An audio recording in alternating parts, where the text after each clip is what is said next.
Good morning, students. In the previous class, we have discussed about the formation of urine. There we have discussed how the urine is formed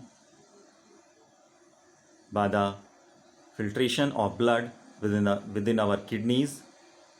Different steps were involved, which were glomerular or ultrafiltration, followed by selective reabsorption, and the last step was tubular secretion. We have also discussed that how do these kidneys they help in proper functioning of the body by removing the important nitrogenous waste, which is urea, from the body.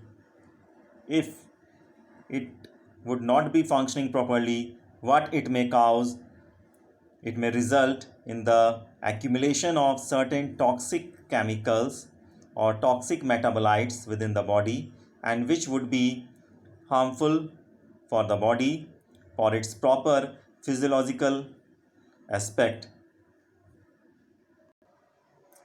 So, in the persons in which the kidney it doesn't get function properly, or due to any injury or due to any certain disease, what it may cause accumulation of urea and other certain metabolic waste within the body, and which may cause the patient to become uremic. So in that condition, the blood of the person has to be dialyzed, has to be filtered in an artificial kidney, or we can say dialysis has to take place, and that do we call it as hemodialysis. So how do this acts or it functions?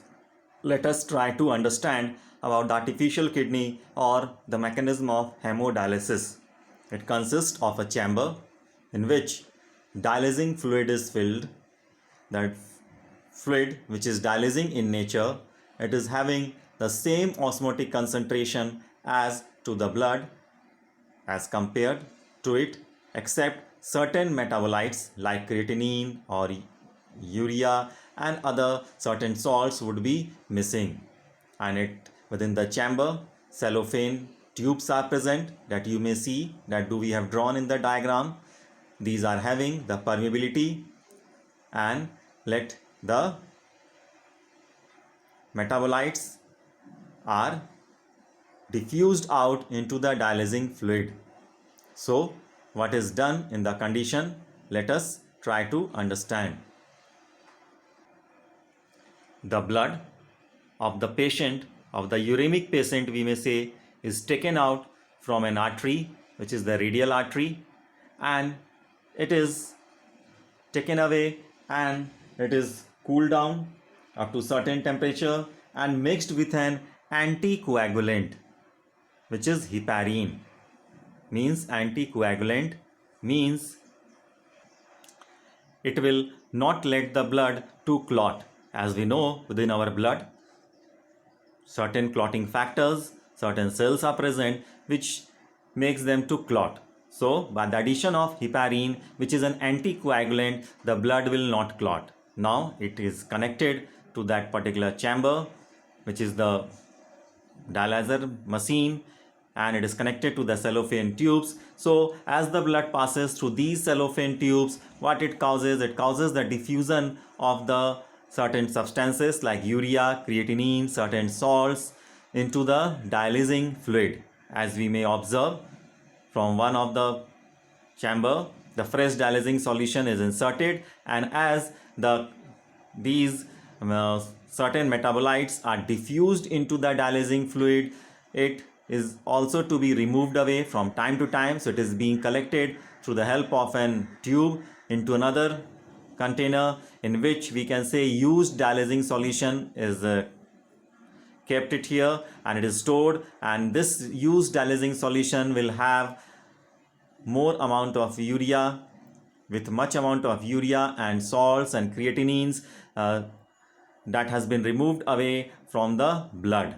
And as the blood has been filtered out, as it has passed through these cellophane tubes, then it is connected and it is returned. It has to be returned back to the patient's body. So the line from the apparatus, it is connected to the vein after the addition of again antiheparin. So antiheparin is an coagulant. So again, after addition of the antiheparin, now it would be connected, it would be supplied to the patient's body, that is uremic patient, and that would be to the vein. Do we have discussed in the formation of urine that the second step was the tubular reabsorption, which helps to concentrate the urine, in which do we have discussed that out of 180 liter total glomerular filtrate which was formed in an adult, in a healthy person, only about 1% was released in the form of urine, whereas 99% was reabsorbed. So this is an, we can say, an impossibility of the process tubular reabsorption, in this case, in the case of hemodialysis. So by doing the hemodialysis, we may try to increase the life or prolong the life of the uremic patient. Now we'll discuss about the excretion in plants. As we have discussed so many times, that is the most important physiological process through which the living being, it gets rid of the harmful waste products which has been accumulated within the body from time to time to the environment. So just like the plant body, during the different types of physiological processes, certain types of metabolites do get accumulated within their bodies, and their removal is as essential as compared to other life forms. So just like do the animals and we human beings, the plants, they also release or they excrete out the waste products to outside, from inside to outside to the environment, in the form or in the process which is called as excretion.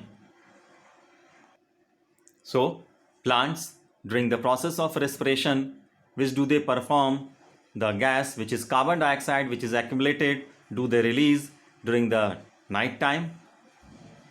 Because in the absence of sunlight, the photosynthesis does not take place during the night time. So the most important waste product at night time, that is the carbon dioxide gas released by the plants, whereas during the daytime the same carbon dioxide gas is used during the process of photosynthesis.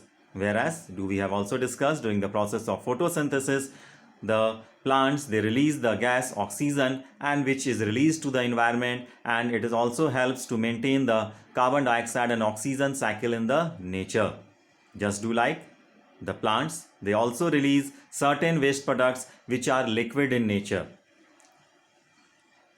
So do we know the plants which takes up the water and minerals from the soil, and it is in constant need of the minerals which is fulfilled from the soil, so it releases the excess amount of water in the form of vapor through their leaves, through the certain openings to the nature, and the process is called as transpiration. Not only the water is released, but also there are certain waste products are released which maybe they are in the liquid form. For example, different types of chemicals like resins, which are formed as the oxidation products of various essential oils. Just like do the plants, they also releases gums, which are the degradation products of internal plant tissues, mostly the cellulose. Just like they also release tannins, which are complex aromatic compounds.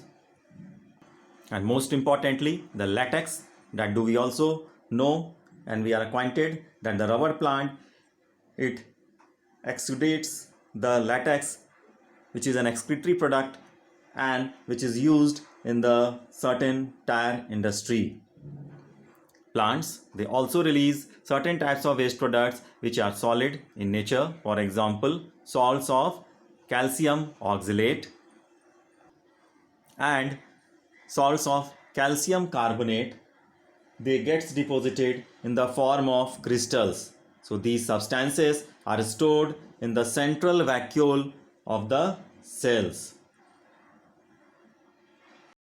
So the waste products, they may get accumulated within the bark of the tree or within the leaves of the plant, or they are also released within the soil according to the need of the body. So these are to be removed essentially from the body. And do we also know, in the case of deciduous plants, do they shed their leaves from time to time according to the season, and they get rid of these waste products which have been accumulated within their leaves, and they also shed their barks in which the waste materials have been accumulated.